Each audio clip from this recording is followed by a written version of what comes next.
Good afternoon, everyone. How many millennials do we have here today? Put your hands up.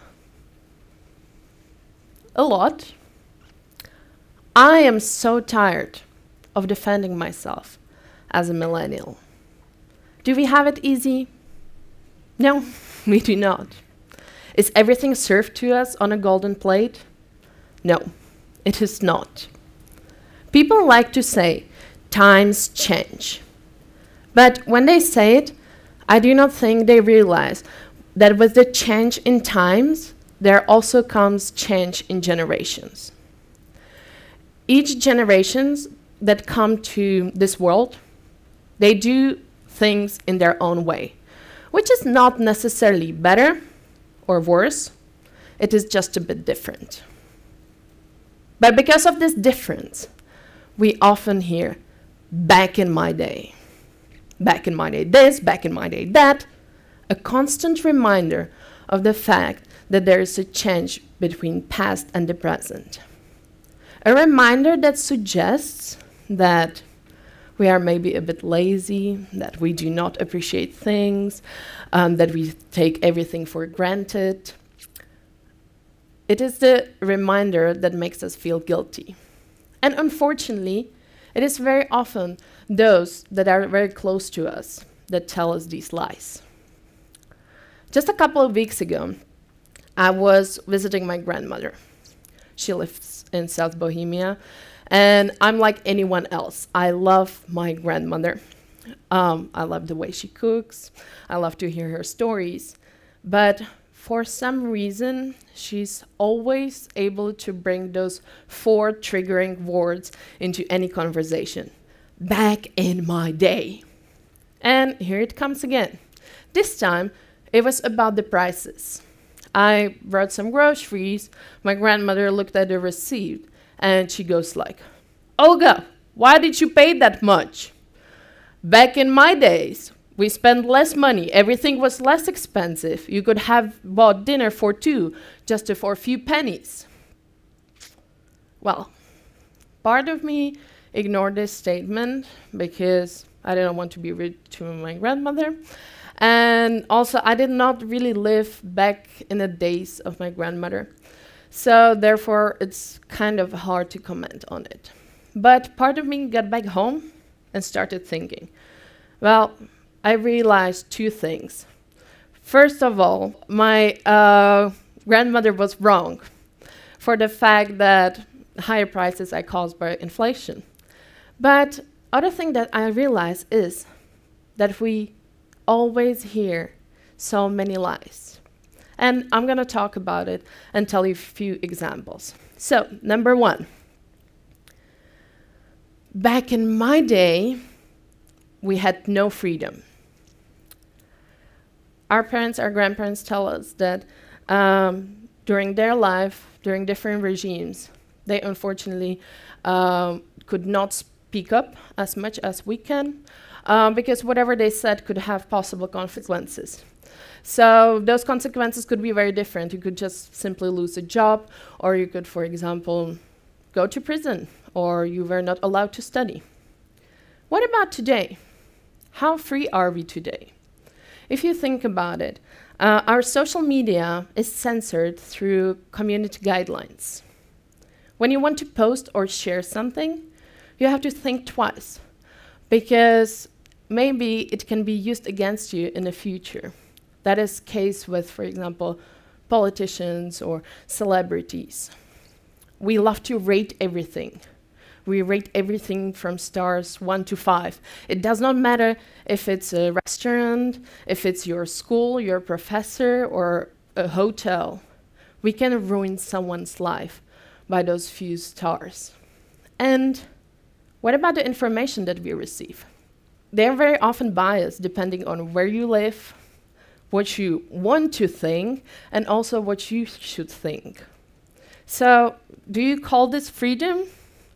I do not really. Number 2. Back in my days, we spent less time together. This is the statement by which the older generations are trying to tell us that they did not have all the technology. So because of that, they were spending time at work from 9 to 5, which required more of the physical energy.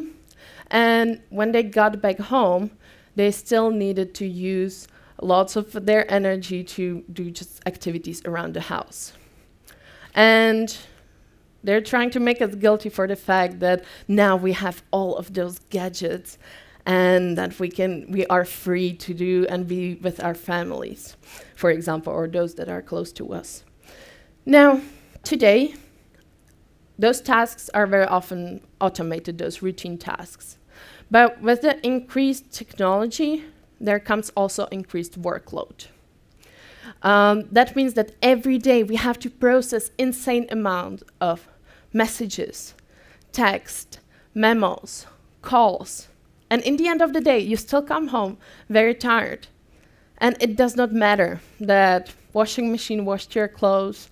It does not matter that you ordered your food online. You are still not spending time with those that you want. Other thing is that our job is not necessarily located only to our workplace. We are bringing that job with us home. So what that means is that just speed of our lives have accelerated, but we did not change that much. Moving on to my last example.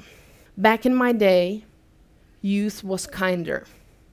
I'm pretty sure that many of you in this room have heard this one. Youth back in the day probably did not have that many opportunities, as I already suggested.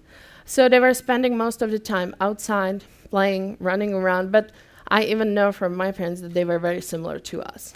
But there is one thing that they were saved from, and that is the public eye. Since today, pretty much anyone with a smartphone can become a journalist and can record what is happening. Media like to bring that terrifying news that you look at the youth crime rising, you know, the youth has changed, we have so many bad news for you.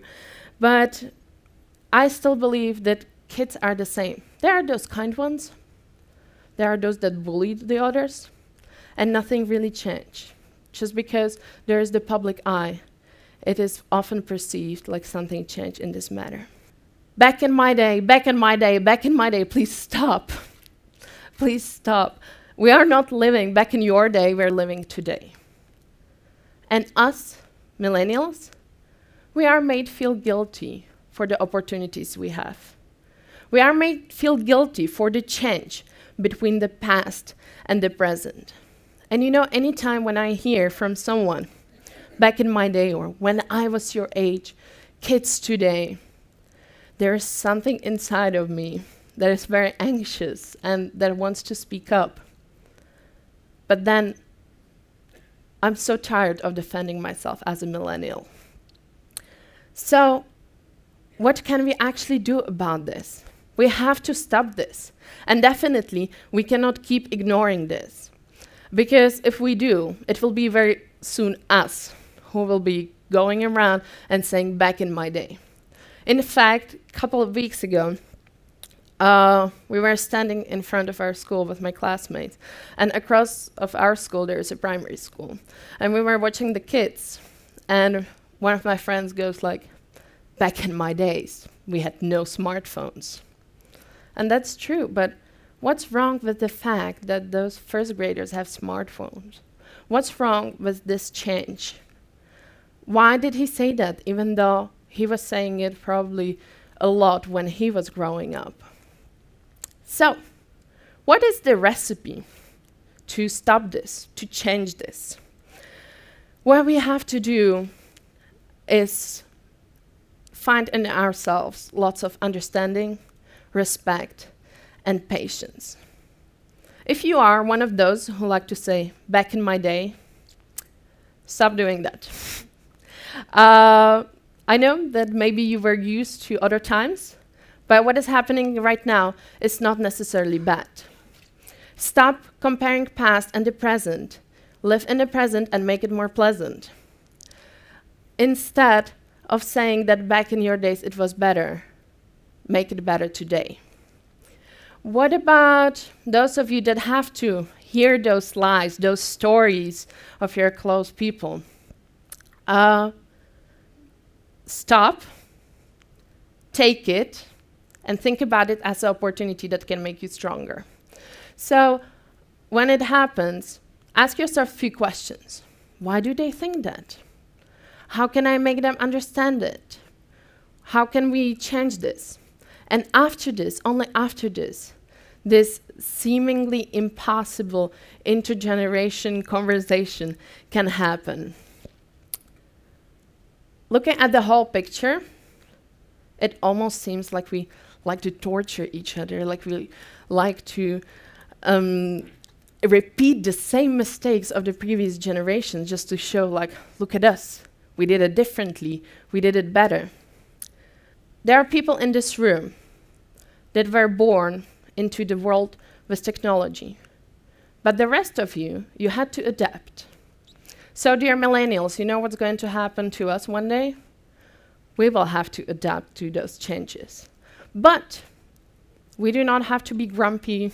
We do not have to make those statements about it. And instead of that, we can learn. We can keep our mind open. And finally, why? Why am I actually telling this to you? Why is it so important? If we will be able to start this intergeneration conversation, and millennials or any other younger generations that come after us will feel respected, will have the need to speak up, we will be able to create the 21st century together. We will not have to wait until the times come that we take over, we have the power, and we can start changing the things. That means that we will be perhaps more active in the politics. We will maybe like to enter into the politics and talk about how we see the world. Maybe we will see professors together with students creating curriculum so the education is nicer for everyone. Or we will start caring more about the waste that we produce because suddenly we will start matter.